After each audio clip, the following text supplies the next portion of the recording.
Well, all right, everyone. Come on in. Get up. Bring the energy because it's time to start the Sandra Show.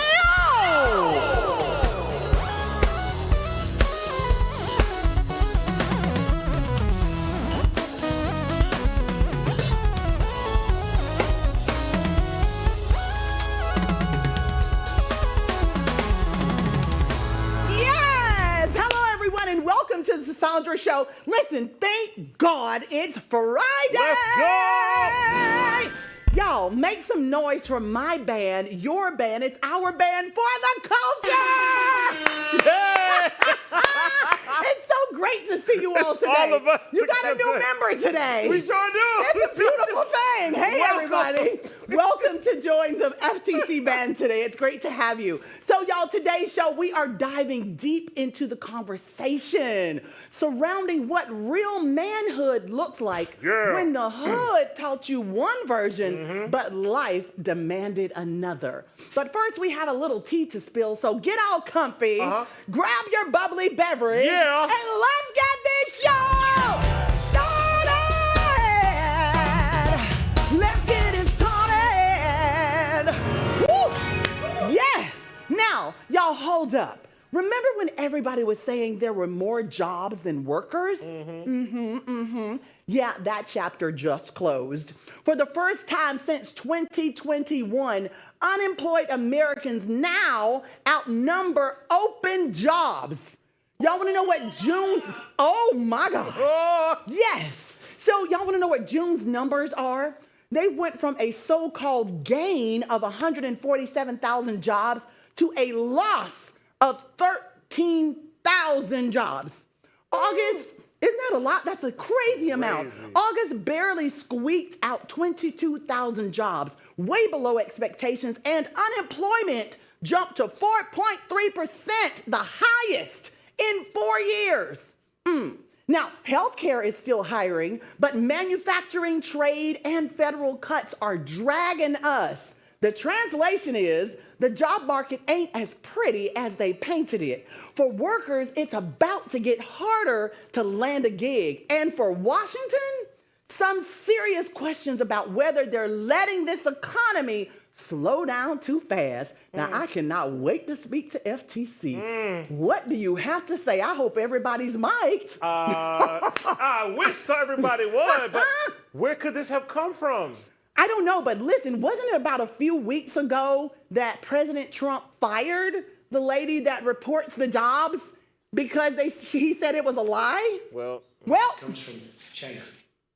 maybe that's where it comes from. well, that's where all the jobs are. Anyway, let's move on. Y'all, America is out here making major life decisions off straight vibes. A new survey says that 70% of us trust intuition, prayer, or just a feeling over logic when making big moves. What does that mean? Come Well, Gen Z, let's start with Gen Z. Y'all, they're looking at TikTok signs to pick careers and majors. Millennials starting businesses and ending relationships based on cosmic nudges. And boomers, y'all, we buying houses on a hunch. And guess what? 71% say they don't regret it one bit. But here's the wild part. Almost half of Americans will drop $500 or more just because it feels right. Forget financial advisors. Most people are trusting Google, ChatGPT, parents, or social media before making a move. Baby, logic might run the numbers, but vibes are running the culture. Wow. Isn't that interesting how from generation to generation things are the way we think, the way we do things? You're so right. Didn't you just buy a house? On a hunt. I'm finna go on a hunt. Gotcha. Somebody gave me a hunt. Yes. All right, let's move on, y'all. I almost fell out my seat when I heard this.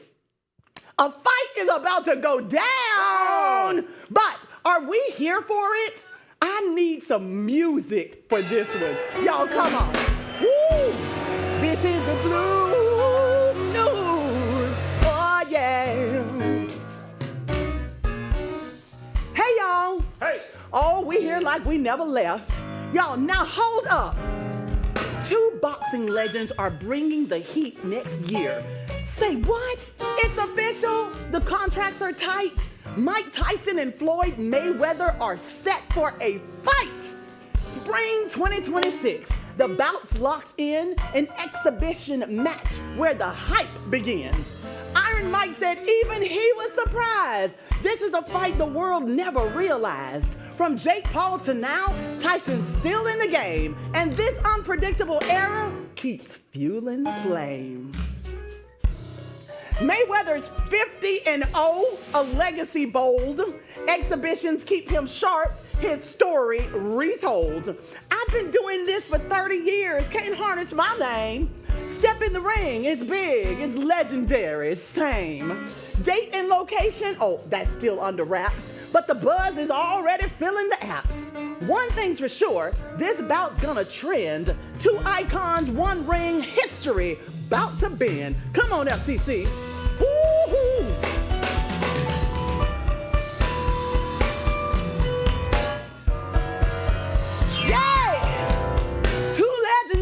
Contract is done. Spring 2026, the fight's begun. Tyson admits never thought it'd be unpredictable boxing history, y'all. Ooh, Mayweather's flawless, 50-0, says his legacy still runs. It still runs the show. Fans worldwide, the countdown tight. This show's gonna own the night. This is the blues. Happen in a day. Yeah.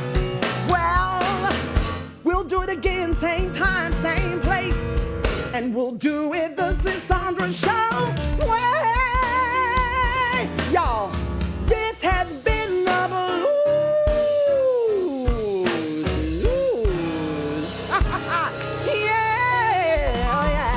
Yeah. So who are y'all here for? Come on now, talk to me. Is it Mayweather or Tyson? Who's gonna win? I don't want to see none of it. Come on, I want to see it all. I love me some boxing now. We love some boxing. Sis, So, what? If you love me some boxing, watch some boxing. Don't watch this. You don't think that's boxing? It's not boxing. Whatever. This is How myth. dare you? This is some How myth. dare you talk about legends like No. this? We just had this conversation. Didn't we just say we talked about Frankie Beverly? We talked about legends. Listen, you are not going to come for our legends. Sis, I love you, my music director. This is not that, though. What is this? This is It's the same thing, what's Chris. like a celebrity publicity stunt, something like that. No, it is not a senior Yeah. citizens bout. This is different than a concert. I'd be after- afraid for anybody to get in the ring with what they call senior citizens. There are some very competitive people over the age of 50 that will whoop Gen Z millennials behind. And some tennis. In- And some- Okay, let's move on to this next story. Y'all, this one hurts. Grammy-nominated R&B legend Angie Stone lost her life in a devastating Alabama highway crash back in March. Oh, they're trying to get me to fix something. What I did, y'all? Thank you so much. I love our team. Thank y'all. Back in March. Now, her children, Diamond Stone and Michael D'Angelo Archer, are suing, saying negligence is what really killed their mother. Y'all, the lawsuit claims that the Sprinter van she was riding flipped, trapping her inside, and before she could get out, an 18-wheeler going nearly 70 miles per hour slammed into the Sprinter. Phew. They say that the truck driver never hit his brakes, distracted with headphones, and that safety systems failed.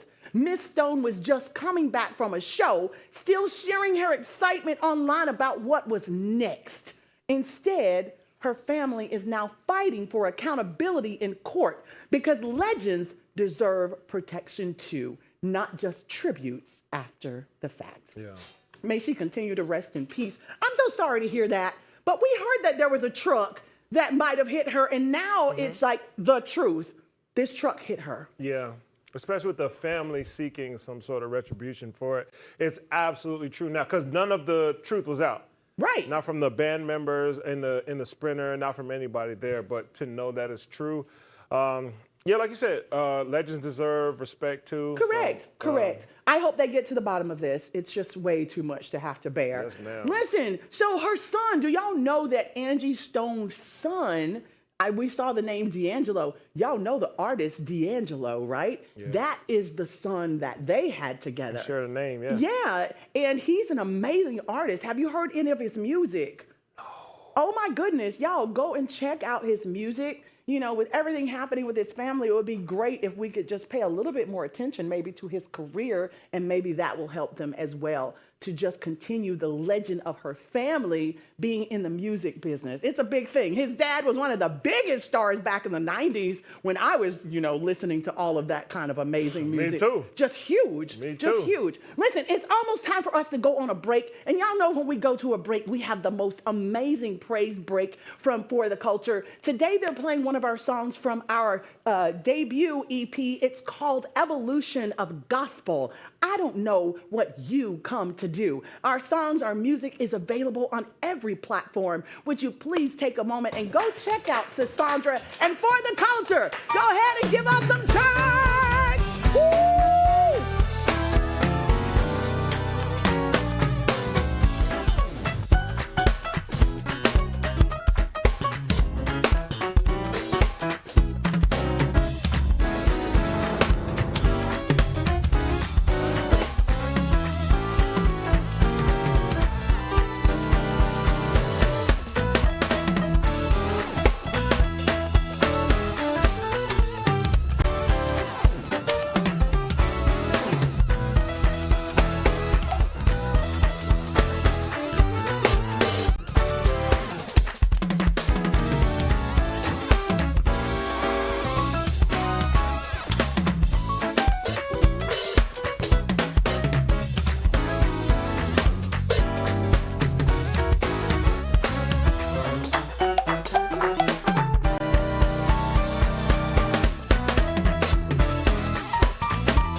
Show. Y'all give it up for FTC. My goodness. That was an amazing praise break. Y'all, in too many communities, young men are taught that strength looks like silence, violence, or money. For some, that definition of manhood leads straight to prison bars instead of purpose.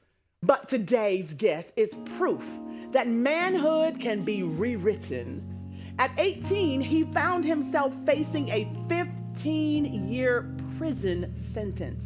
From that cell, most would have given up. but he used that time as the foundation for a new life. Today, he's not only free, he's building businesses, coaching programs, and motivating others to see that real strength isn't destruction, it's transformation. So let's talk about it. What does real manhood look like when the hood taught you one version, but life demanded another? Helping us to unpack this discussion is the one and only Mr. Morgan Nelson. Mo Nelson! Woo! Go ahead, go ahead, go ahead. God bless you. It's so good to see you. I'm wonderful. Please have a seat. Mr. Mo Nelson, welcome. Thank you. It's a blessing to have you here. It's a blessing to be here. You don't look like what you've been through. Oh yeah, is that right? That's what they say in church. Okay. Okay. So listen, when you were 18, let's talk about your story, your powerful story, and headed to prison. What did being a man mean to you back then? Okay, so caveat, I just want to make one small correction. Go ahead. The inception was at 16. You were at 16. Yeah, it was 16. I got went to prison? incarcerated at 16. Oh, I went my to God. prison at 18. Okay. So in the state of Florida, Thank you know, you got to get adjudicated, go through the county process, and then I went through that for 2 years, and then I got sentenced to 15 years in the Florida State Prison at the age of 18.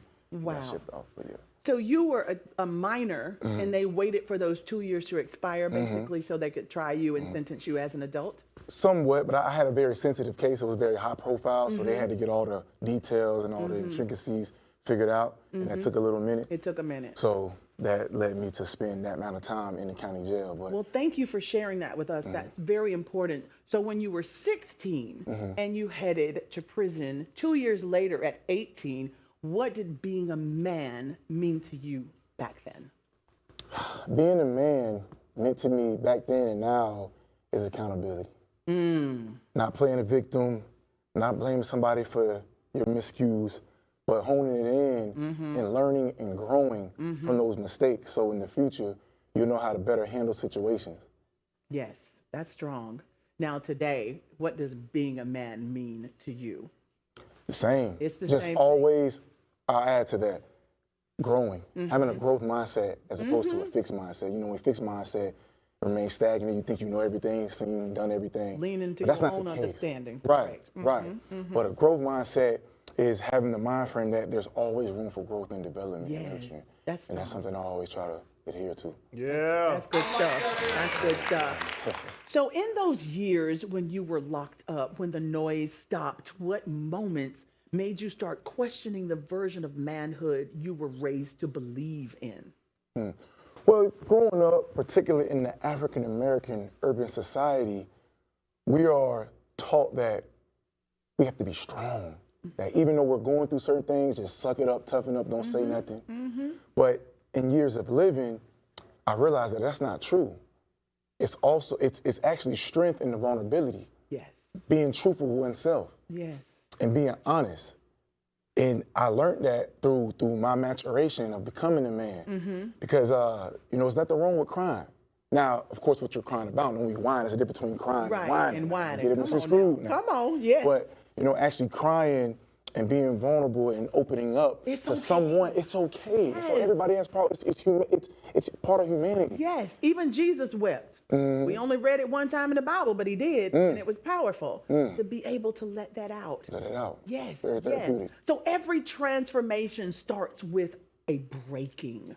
Was there one night, one moment in prison where you said, I refuse to let this be the end of my story? Well, there's more than one, I tell you that, but I'll share one. When I used to, okay, so in prison, they identify you by the amount of times you've been in prison, they identify it with a letter. So 0 means your first time, A means second really? time, B, third, et cetera, et cetera. So I'm seeing guys in there with F and G's on their tag. I'm Oh, wow. In my mind, you know, not to be judgmental, but I'm asking myself, and a few of them I actually asked, like, you didn't get the picture yet? This your 11, 13 time Right. in prison? Like, Right. and here it is, my first real charge. I get hit with a 15-year prison sentence, and I learn, it's like, you guys have all these chances and you're not taking advantage of them. Right. It's like, when do you stop? So I always say, I don't want to be that person 50, 60 years old, still going through that revolving door, just not figuring it out. No. That's not something I want to go I'm through. so glad that you saw that and measured by letters how long you would not be in there. Most definitely. Now, you coach and mentor others. How do you teach young men to embrace strength without violent silence and chasing almighty dollar? I'm glad you asked that, Mrs. Sandra. And it's as simple as this. Foreshadow the consequences. Before you commit that action to do what you want to do, that temptation, that impulse, just think about the potentiality of what could happen. Just put all the variables in perspective. Yes. And then assess the probability. If it's a greater probability that it can go wrong as opposed to good, then it might be a great idea not to go forward with that action. Abort. Get rid of it. Abort. Get rid of it. Get rid of it. Now, if you're raising sons or speaking into the lives of young men, what's the one lesson about manhood that you refuse to let them grow up without? Emotional intelligence. Oh, that's powerful. Put your emotions in perspective. Talk about Know how to channel your emotions properly that will give you the advantage. Emotional intelligence. Emotional intelligence. Because, I mean, think about it, especially again in the African American community, that's not a prevalent conversation. It is but not. It needs to be. It needs. It's very powerful. Yes. And very imperative. Yes. Yes, it is. Yes, it is. Now, did redefining yourself ever cost you relationships, friends, family, or even brothers from the hood who didn't understand your growth, your new mindset? And Mr. Song, is that a trick question? You know what? trick You know you. well it came with some sacrifice. Now you know. From family, from friends, some people, oh, you act like you're too good, you better than me. And I always say, I'm not better than you. I'm just better than I'm better than what I used to be. That part, yes. Yeah. And you should be happy when people make a turn for the better, right? Right, Now, I most grew up definitely. in the hood, so you know I understand. Yeah. No trick questions because Right. I've experienced it too. Right, Oh, you right. think you better than us? No. No, I'm just trying to show you that impossible is I'm possible. Right. I'm possible. Now, there's an 18-year-old right now in the hood about to make the same mistakes that you did. If he was in front of you, he or she were in front of you, what would you say in that exact moment? I would tell that person in life there's gonna be miscues. We're gonna slip on the banana peel. That's inevitable. But it's all about how you respond Yes. when you slip on that banana peel, and make sure that you learn from that accident, grow from it, mature from it, Yes. and don't be afraid to administer the growth and the lesson to others who may need it. Yes. Use your voice. Yes. Use those chapters in your life to inspire and motivate someone else. Yes, that's so powerful. And choose how you respond. Use the power of, they call it the emotional mountain, where you have the power to choose and pause and think about what's going on in a real moment before you move forward. And 9 times out of 10, you won't go in that direction if you're listening and thinking. It's such a beautiful thing. I would love to ask you a question to go back to your younger you. What would you say to the younger you, Mo? Okay, let me pull out the little book. I wrote this down. I wrote this down. The detour. I wrote this little pad. Yes. Find the page. Now, while he's finding what he wrote about Dear Me, I want to tell you about the book. Yes? Okay. So before we started the show, we asked our guests to take a quiet moment to write a letter to their younger self, a version of them who didn't know yet what was coming, the wins, the wounds, the waiting. And today, Mo is going to share this with us and with the part of himself that still needed to hear it. Now, take a breath, lean in, because here is Mr. Mo Nelson and his Dear Me. Thank you. Keep your emotions in perspective. Don't surrender to the impulse. Respond. Don't react. Respond, don't react. Ooh, that's powerful. Powerful in communication, powerful in making the right decisions. Where can we find your book, Detour? On Amazon. It's on Amazon.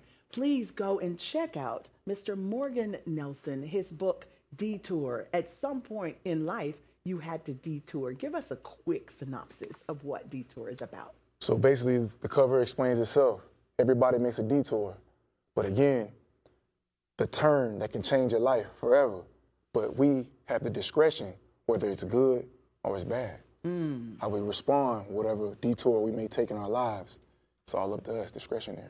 Yes, at discretion. With that being said, thank you all so much for joining us today. We wish you a fabulous weekend. Thank you again, Mr. Nelson. And for the culture, it's now on you. Y'all get us out of here. Yeah.